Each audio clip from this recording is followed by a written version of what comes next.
on me, go beast on them. I go beast, go deep, I OD on them. I OD, apply pressure, put heat on them. Put that.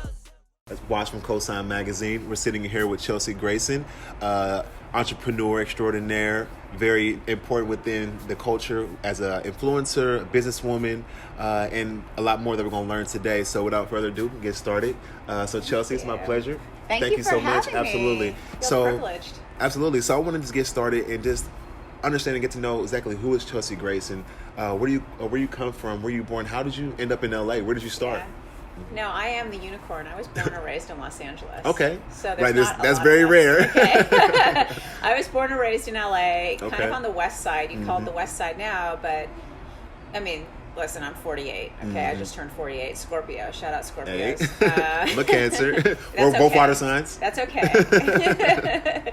Yes, we are water signs. Yes, I think that's where the similarity is. Yes, we're cool. We're cool people. We're cool with each other too. Absolutely. Scorpios Yep. and Cancers. Yep. But, we definitely gel. Yeah, but I mean, so I was born a long time ago when LA was just all 213. So even on the west side, where I, was kind of Palms, Mar Vista, it was 213. And so I came up in the public school system, by the way, which back then in Los Angeles was still great, and we had the magnet programs, which were just starting out, and there was a lot of money being poured into that. Right. So I was 213 originally, and then at some point, more people started to flock to LA, and so they split it off. I like it there. Yeah, we split it off. It was still okay, though. We were 310, and then 213 was just the rest of it. And then at some point, 323 happened, and then that's when I married my first husband, and was in law school and everything. Did you go to law school here in LA? Yeah, I was at Loyola Law School. Okay, cool, and so dope, then I dope. was 323. Okay, just And bouncing now- from Yeah. area code. Yeah, and so now all my houses that I bought have been in 323, so I guess I'm stuck in 323. And Might my as cell well. phone is 323, so I think that's really a lock, It's for the good, for the rest of the time. Yeah, and I would never move into 424. That's Beverly Hills, and that's just not me, so that's not going to happen. Right, it's hilarious. But so actually, and speaking of Nipsey, so I went to Hamilton High School, which is where Nipsey went. Oh, wow, really? Yeah, I mean, much later than I did, obviously. Right, for sure. But so that kind of gives you a sense of where, how I was coming up and where I was coming up and everything, and what my influences Definitely. were. So what made you go into law school? What was the drawing piece that intrigued you to go into something like that, and to also be in the space that you're in now, because you're no longer within law, correct? At all, Okay, yeah. so what was the drawing force for you to go into that field? I didn't think I was going to be a lawyer coming up. If you look at my senior year book page, they made us say, where do you think you're going to be in 5, 10, 15 years or whatever. Remember those days? Right, a long time ago. And so I said something like, I see myself, in a in a building downtown, in a high-rise downtown, in the corner office, running something, leading something, Right. but I didn't know exactly what that was, and I Right. kind of assumed I was going to go to business school. But then I got to UCLA, where I did my undergrad. Shout out Bruins. Hey. And so, I've been always was a big Always UCLA have to Bruins shout fan out. Yeah. because of Good. why am I blanking on his name? Kareem Abdul-Jabbar.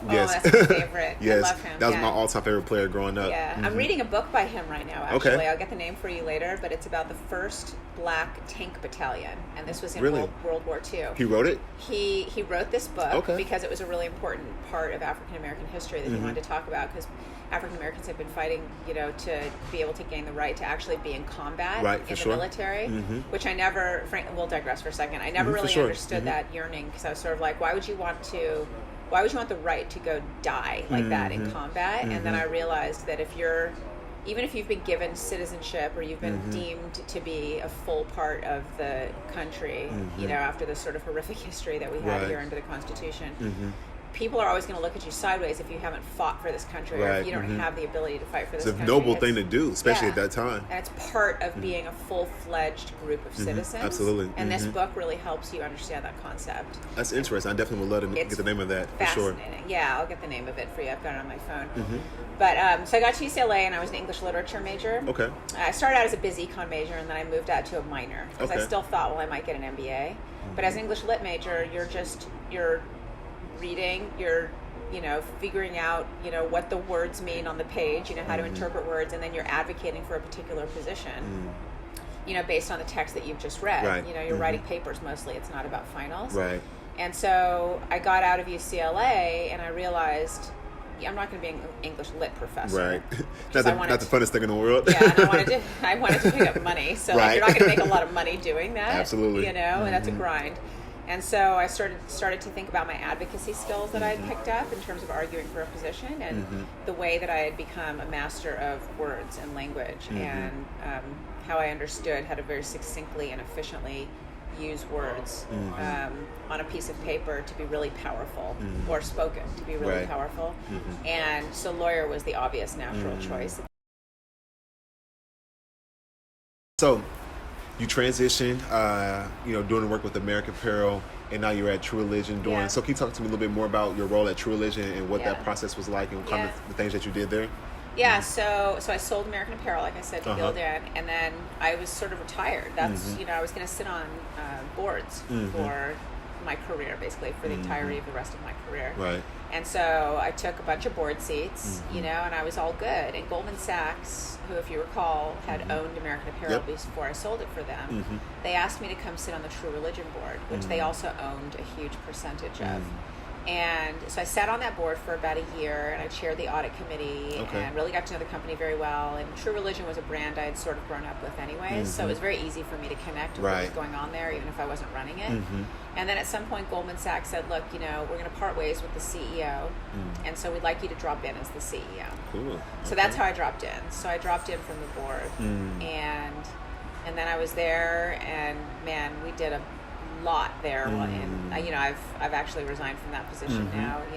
What was that time I wanted to go back to my career of sitting on boards. Did you? So was it something that you wanted to do full term, and then it kind of changed, or it was definitely like an interim decision and kind of position for you? I felt like, because I'd always wanted to return to sitting on boards anyways, and so I knew very specifically what I wanted to accomplish when I was there. I had a very clear vision, which is something you can't necessarily implement when you sit on the board, because your task is not to run the company. Your task is to be there as an advisor to the extent that the CEO needs to touch base, or needs to ask a question, needs to tap into your expertise, And so your job is very much not to operate the thing or talk about rebranding or who we should use as models or anything like that. So I was like chomping at the bit when I dropped in. I already knew exactly what I wanted to do. so bad. Yeah, I was like, we need to turn on our social media. It was essentially sort of turned off, Absolutely. And sort of day one, I was sort of like, and shout out to Revolve, I said Revolve posts, like 5, 6, 7 times a day. Every time they post, there should be a little dinger, and we should post. Right. Which means we have to go out there and collect a lot more content, which means we're not going to always be able to shoot all of that content, so we should be generating a lot of user-generated content. Definitely. So seeding more things to people and having them wear it in their normal everyday lives, which is really what resonates with customers anyways.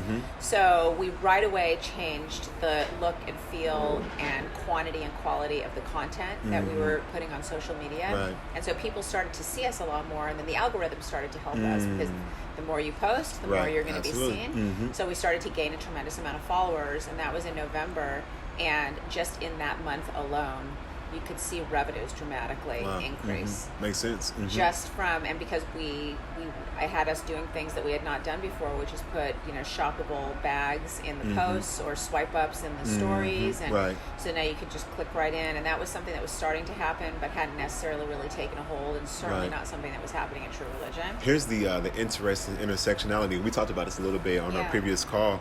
I started working seasonal at True Religion, Thank you. And absolutely appreciate it. And it was the winter of 2017. So I just finished my graduate program. So I was teaching, but I was working seasonal in the evenings. And that was one thing I really wanted to do, because we would have celebrities, because it was at the fashion mall in Indianapolis. It was the high-end mall called Keystone at the Crossing. Sure, yeah. And all entertainers, whoever was coming into town, they would go there, and always come to True Religion.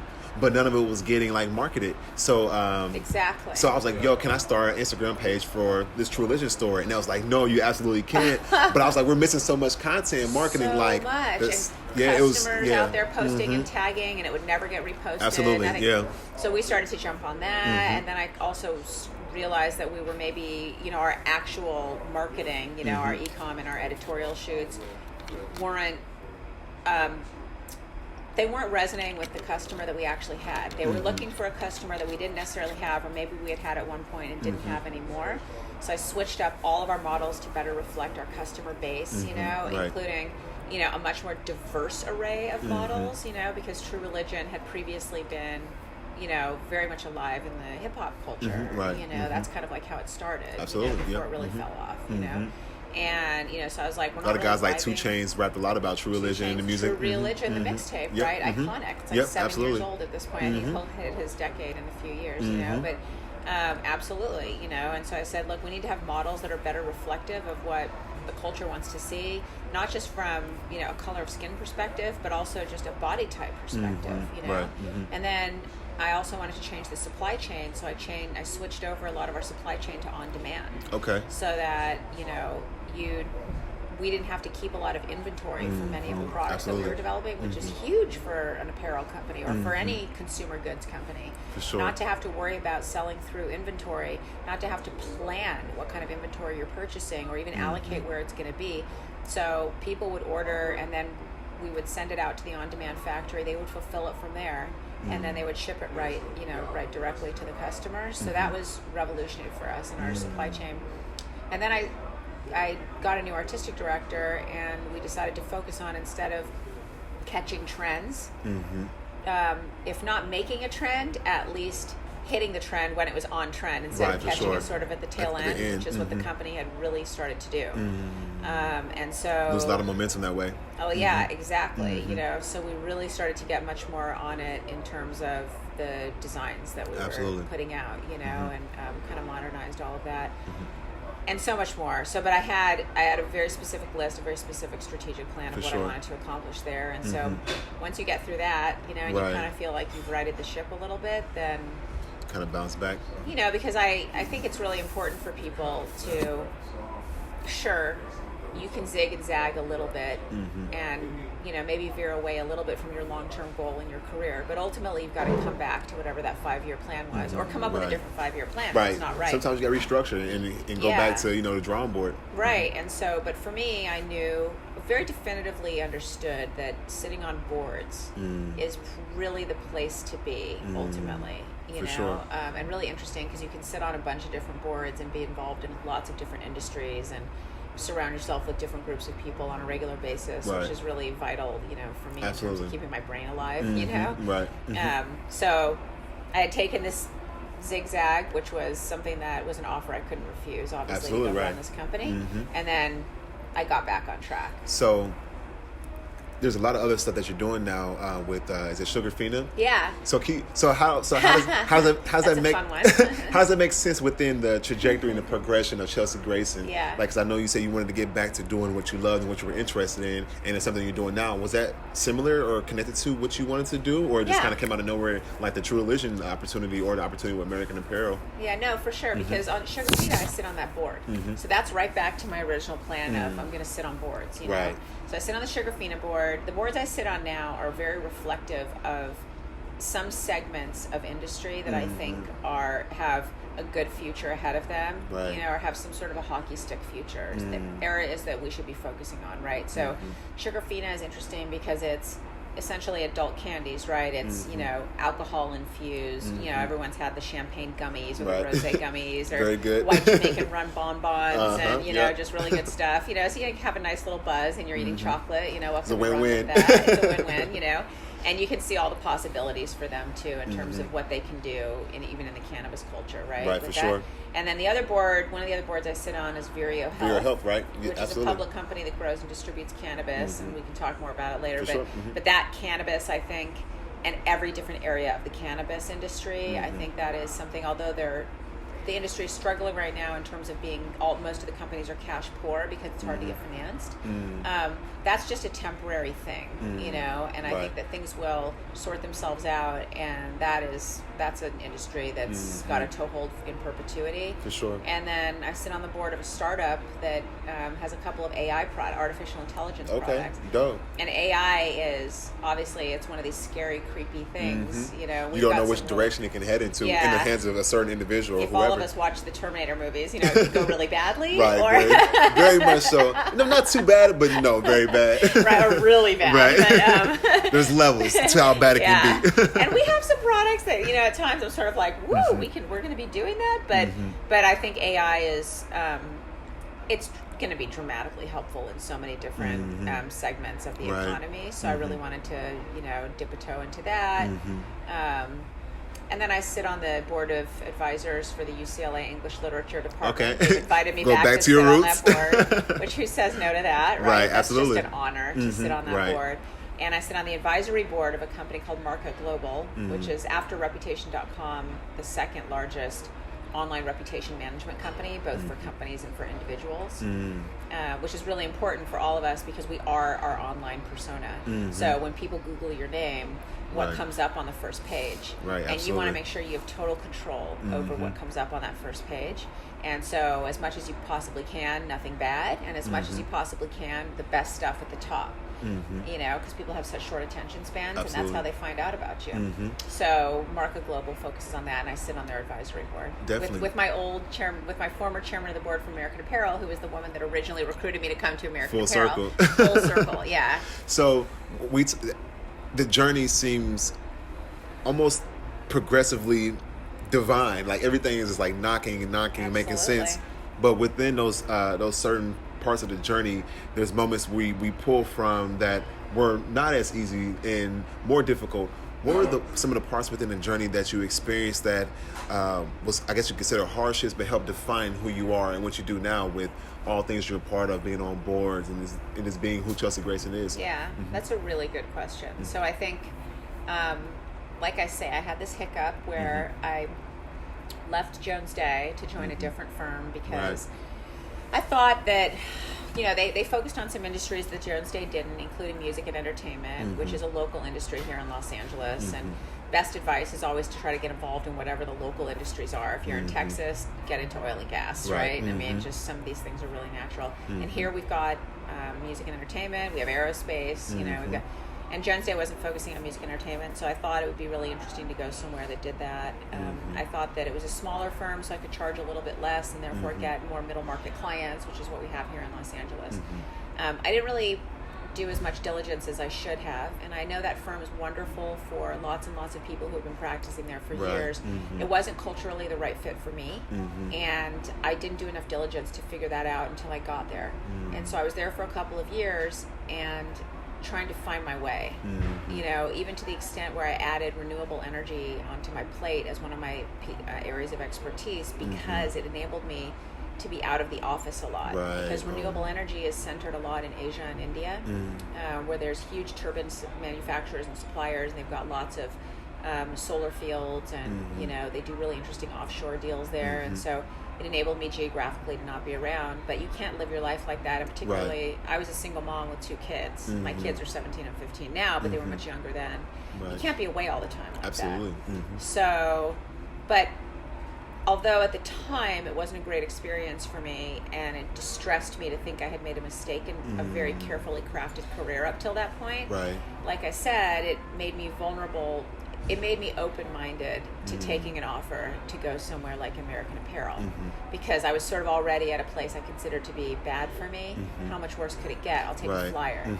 And then I think, honestly, going to American Apparel, which was by far the most fulfilling job I've ever had, but it was terrifying to go to a place like that where you have fired everybody in the C-suite, including the CEO and founder.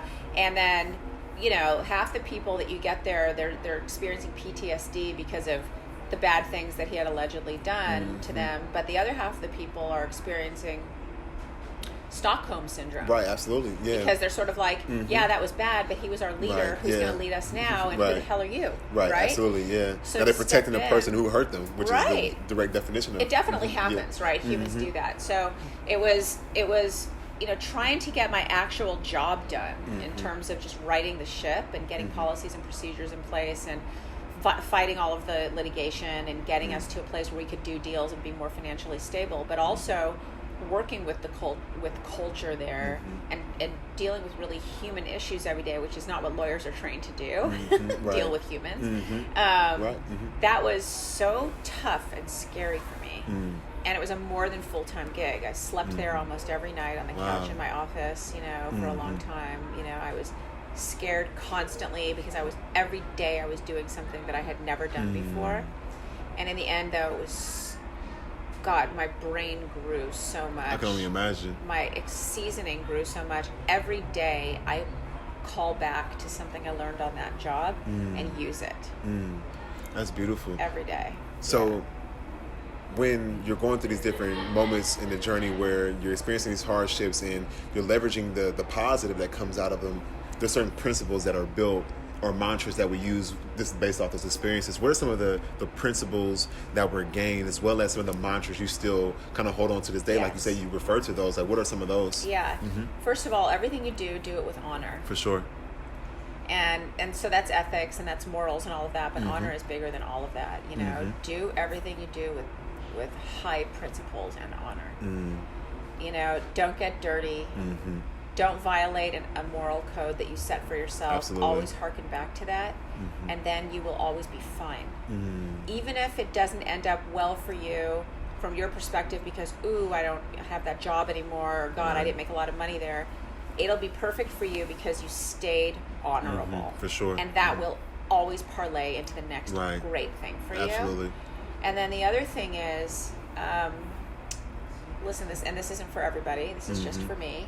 You know, you have a choice of fight or flight in every situation. And sometimes for a lot of people, flight is great. You know, I mean, Forrest Gump, she just said, if you get into trouble, run, Forrest, run. You know? And that was, some people just freeze and they stuck there. Yeah, and that's never good for anybody. Right. But sometimes flight can be good. For me, it's fight.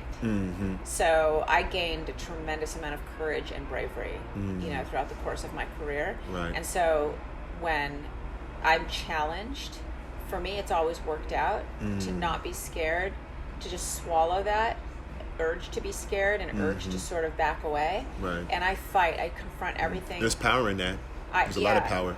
And so, and to use your term, I just power right through it. Which is actually something I learned the hard way as a teenager, frankly, you know, but because I was like many women, you know, I was, you know, somebody tried to get at me. A guy tried to get at me, basically, and I was confronted with a stranger when I was running one day after school, when I was in high school. And this happens to a lot of girls and a lot of women. At some point, some guy is going to maybe try to overpower you sexually, you know? But when this happened to me, it's just a part of the women's narrative, I think, you know, and when this happened to me, I had a choice. I could just sort of lay down and let that happen, you know, because he could have easily killed me if I struggled too much, you know, or I could just, my gut instinct kicks in and I do what I did, which is broke his nose and hurt him in another place that we won't go there on camera, and he deserved it for sure. He deserved it for sure, and there was a lot of blood, and he ended up rolling over in some ivy bushes, and you know, I was able to get away from him, you know, scared but not hurt and not violated, you know. And that taught me very early on that I would fight and that it's always worth it to at least try go down swinging. Definitely. So being a woman within the industry, in multiple industries, what has your experience been in a way that has also grown you? Because when we talk about like the experience you just mentioned, a lot of women don't come out on the other side of being empowered by the strength that came from fighting or from flight, from running, and too often it consumes the victims in a way where they lose themselves. Absolutely. In what ways have you fought, not necessarily even just fought through the industry, but just being a woman, like how is that experience in just doing what you do? I think, I mean, the ways that I've sort of been able to combat the sort of inherent gender bias that just exists. Right, it's like any other kind of racial bias, anything, it just does exist. So you've got to figure out a way to get through it, right? So early on, and these seem like minor things, you know, but early on I learned, you know, how to give how to force people into giving a great handshake. So like if we go in for a handshake, right? It's like that, but many men approach women like this, and they give the limp fish, and I'm always like, no, let's do this right. For sure, absolutely. And that's very important. Set the tone. Yeah, absolutely, to set the tone. And you establish not power over that person, but you're equal to that person, that you are worthy of the actual handshake that they would give to another man. For sure. And it psychologically I teach my daughter that. Set that. You should. You absolutely should, you know. So that's one thing. Another thing is, and unfortunately, these are just little tricks of the trade. So again, they seem minor, but they make all the difference. Absolutely, yeah. So when you're a woman, you know, you're the one that's going to be getting pregnant. It's just that's not changed scientifically. For sure. You know? So at some point in your career, you're probably going to get pregnant, maybe twice, maybe 3 times, and so never say you're leaving for a doctor's appointment. You know, don't say you're off to a lunch or something. You know, it's always got to be you're meeting a client off campus. You're going to take a meeting. It's always that you're going to take a meeting. You know, that's always been. Because men, it's very easy for men to say, oh, I'm going to go play a round of golf or something. And that's never looked at as social or relaxing or anything like that. But when women have spa days, which is what lots of women in corporate environments do, you know all the men are sitting back at the office saying, oh, they're off on their spa day, and then what are they really doing? Whereas they consider themselves to be transacting business on the golf course. Golf course, right. You know?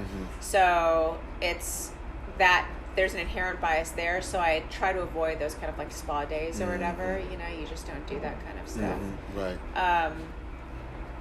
You know, and I think there's another little trick that, and it's just so gross that we have to go through this. But when I started my career, you know, I negotiate for a living, and I would show up for negotiations in person because it's always better to do things face to face. I think you get a lot more accomplished face to face. Yep, I agree.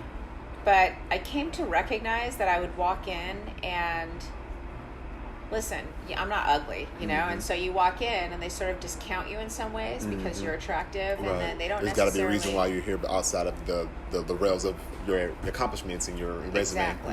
Exactly. And it detracted from my ability to get points across. Wow. It detracted from my ability to be taken seriously. And it's like you kind of fucked on both sides, you know. Well, you are fucked on both sides. And so what I ended up doing, and I did this for the entirety of my career that I was negotiating deals, I started taking the first, call it 3 negotiations on phone calls instead of doing it in person. And I would just say, yeah, we're going to have to do this on a teleconference. So I would do it over the phone. They would understand how I articulate points. They would see that I'm able to make rational and logical, you know, judgments and points about things.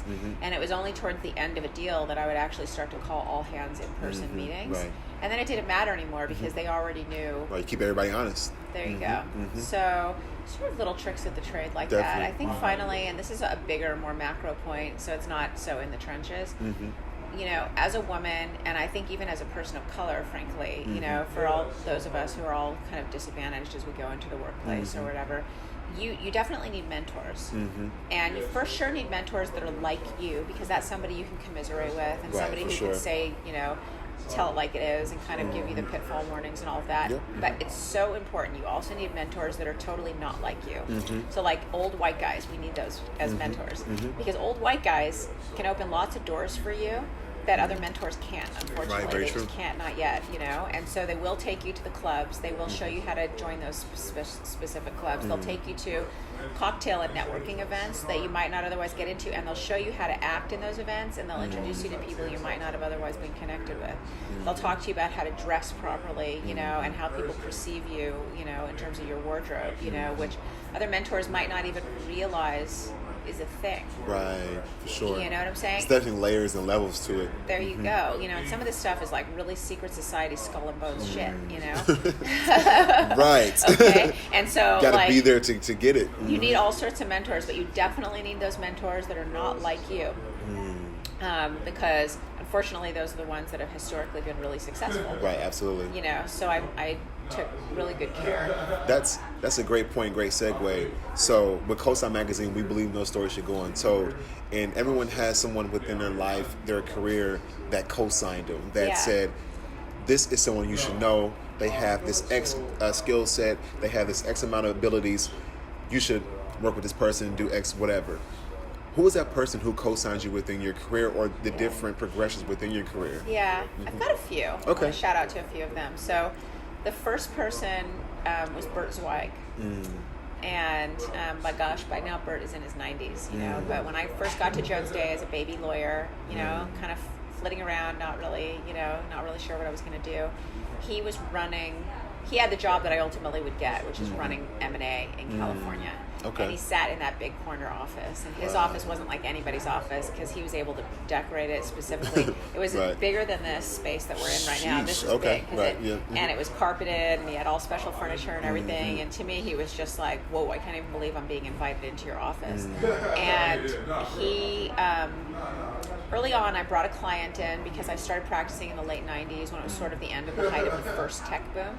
So lots of us knew people that were doing startups in Silicon Valley, and lots of those needed lawyers. And so I brought in a few of those and I threw them at the corporate group, and he said, well, are you going to help me on these deals? And I said, well, no, actually, I'm interested in being a litigator. I thought I wanted to be in the courtroom at that point. And he said, well, we're really busy.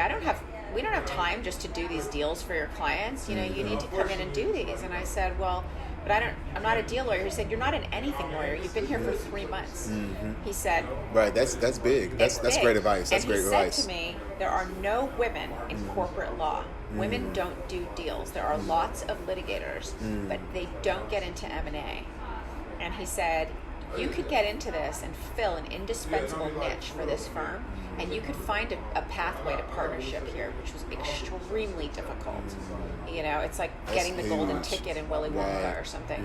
And he said, I only take 2 people on every year to be my associates that I work with. He said, and if you want to make this journey with me, I'll take you on this year as one of my 2. And he did. And that's beautiful. Amazing advice from him. And he gave me the other really good piece of advice in my career, which is treat your career as if it's a public company and you're the CEO, the shareholder, and the chairman of the board. So you owe a fiduciary duty to yourself to put strategic plans in place, 1 year, 2 year, 3 year, 5 year plans. Right. You have to treat it as if you're running a public company, and so you're beholden in all the same ways that you would be if you're the CEO of an actual public company, and we all know the constraints that are placed on those people, right? I'm shooting for the stars, need no laser beam, blowing like the greatest, but it's one who's always greater. Go dummy, go beast, oh no, I go beast, go deep, I